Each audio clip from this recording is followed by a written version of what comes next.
નમસ્તે બહેનો. સુરીલી સ્વર સામ્રાજ્ઞી ગ્રુપ તરફથી યોજાયેલી સ્પર્ધા નંબર 28 પત્ર લેખન અને વાંચનની સ્પર્ધામાં હું નિહારિકા અંજારિયા મારી ખાસ સખીને પત્ર મેં લખ્યો છે તેનું વાંચન કરું છું. પ્રિય સખી રક્ષા, કેમ છો? તું તો પરદેશી પંખી બની ગઈ છો અને ઓસ્ટ્રેલિયા સિડનીની ધરતી ઉપર તારા પરિવારની સાથે તું આનંદ કરી રહી છો. હું ખૂબ ખુશ છું અને આપણે બંને છતાં પણ મળતા રહી છીએ ફોનથી, વોટ્સએપથી.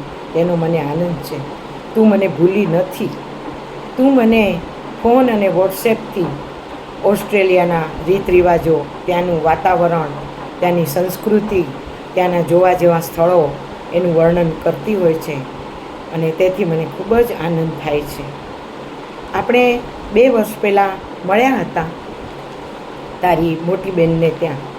મોટી બહેન હંસા મારી સાથે સ્કૂલ અને કોલેજમાં ભણતી હતી, પણ બીએડના વર્ષ દરમિયાન તું મારી ખાસ સખી બની ગઈ. એ કેમ ભૂલાય? આપણે એક રૂમ રાખીને રહેતા હતા અને એક ત્રીજી સખી ચિત્રલેખા, જે અત્યારે આપણી વચ્ચે નથી, એ પ્રભુને પ્યારી થઈ ગઈ છે, એને પણ હું યાદ કરું છું. પણ આપણે 3 જણાએ કેટલો આનંદ કર્યો હતો અને પાઠ દેવા જતા અને ત્યાં પણ દોડાદોડ ખૂબ, અને પછી ઘરે આવીને રસોઈ બનાવતા, હળી મળીને બધું કામ કરતા. એ હું હજી પણ ભૂલી નથી.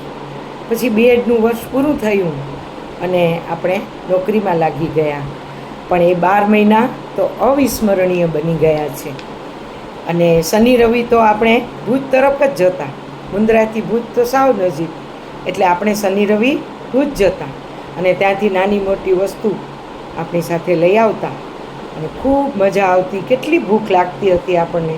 જાત મહેનત જિંદાબાદ. આપણે 3 જણા હળી મળીને રસોઈ બનાવતા હતા અને આપણે કેવા જાડા પાડા થઈ ગયા હતા. 3 પાછા લહેરી લાલા. ભણવાની કાંઈ ચિંતા નહીં, બસ આનંદ કરવો, હરવું ફરવું. ક્યારેક નદી કિનારે ફરવા પણ જતા અને દોસ્તોને ત્યાં આપણે ખૂબ આનંદ કર્યો છે, ખૂબ આનંદ કર્યો છે. એ કેમ ભૂલાય? અને પછી તો બધા પોતપોતાની નોકરીમાં પડી ગયા, પણ આપણી દોસ્તી તો 1 વર્ષ દરમિયાન એવી જામી ગઈ કે હજી પણ વિસરાતી નથી. આપણે બધા પોતામાં પડી ગયા છીએ. હંસા મને ક્યારેક ક્યારેક મળે છે, હું ભૂજ જાઉં ત્યારે. હવે તું ક્યારે આવે છે અહીંયા? હવે ફરી ઉઠતી અહીંયા આવી જા તો મજા આવે. આપણે ખૂબ વાતો કરીએ પેટ ભરીને. જૂની વાતો યાદ કરવાની પણ એક અનોખી મજા છે. તો રક્ષા, તારી પૌત્રી પણ હવે તો ખૂબ મોટી થઈ ગઈ હશે અને તું એને લઈને બગીચામાં જતી, પણ એ તો હવે એના દોસ્તો સાથે જતી હશે. તે લખ્યું છે કે તું લાઇબ્રેરી જાય છે, તને પુસ્તકો વાંચવાનો પણ ખૂબ શોખ છે અને સિનિયર સિટીઝન ગ્રુપમાં તમે લોકો નાની મોટી ટ્રીપ પણ કરો છો. એ જાણીને હું ખૂબ જ ખુશ થઈ. હું પણ એ નાની મોટી ટ્રીપમાં જાઉં છું અને ગ્રુપની પ્રવૃત્તિઓમાં ભાગ લઉં છું. અને આવી જ રીતે તું તારા બધા સમાચાર લખતી રહેજે અને મને ખૂબ જ આનંદ થશે. એ જ લિખતન તારી સખી નિહારિકાની સ્નેહ યાદ.